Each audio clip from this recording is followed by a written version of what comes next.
वसा जनसेवेचा।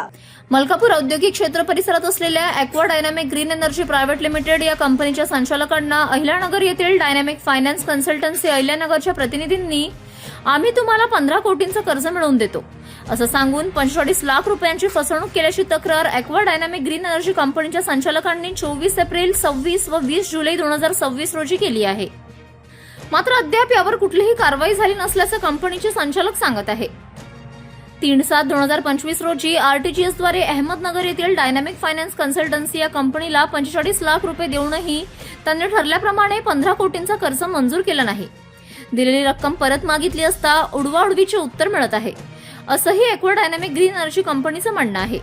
3 महिने उलटूनही पोलिसांनी कुठलीही कारवाई केली नसल्याने संबंधित कंपनीने आता पोलिसांच्या उच्च अधिकाऱ्यांकडे तक्रार केली आहे। City news.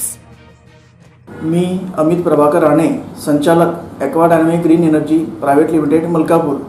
आम्ही सदर कंपनीचे भागधारक जयप्रकाश गानमोडे यांच्या माध्यमातून रवींद्र मेहेंदळे व सौरभ मेहेंदळे यांच्यामार्फत अहमदनगर येथील डायनामिक फिन कन्सल्टंट या कंपनीकडून 15 कोटी रुपये कर्ज घेणार होतो। याकरिता प्रॉमिसरी नोट व शुल्क म्हणून 3% रुपये 45 लाख आमच्या खात्यात जमा ठेवायला सांगितले। त्यानुसार आम्ही आमच्या खात्यात रक्कम जमा केली।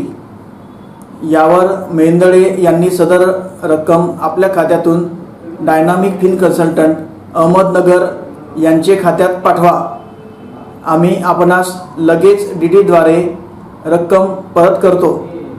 आम्ही विश्वास ठेवून सदर रक्कम त्यांना पाठवली, परंतु ना आमचे लोन मंजूर झाले ना आम्ही दिलेली रक्कम आम्हाला परत मिळाली।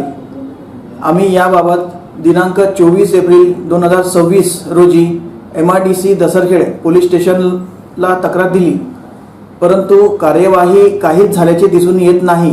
यामुळे आम्ही 20 जुलै 2026 रोजी उपविभागीय पोलीस अधिकारी कार्यालय मलकापूर येथेही तक्रार दिली, परंतु अद्याप कोणतीही कार्यवाही झालेली नाही।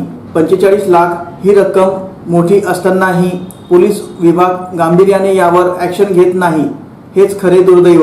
आता आमची एवढीच मागणी आहे की आरोपींवर कार्यवाही झाली पाहिजे आणि आमची रक्कम परत मिळवावी, यासाठी पोलीस प्रशासनाने ठोस कार्यवाही केली पाहिजे।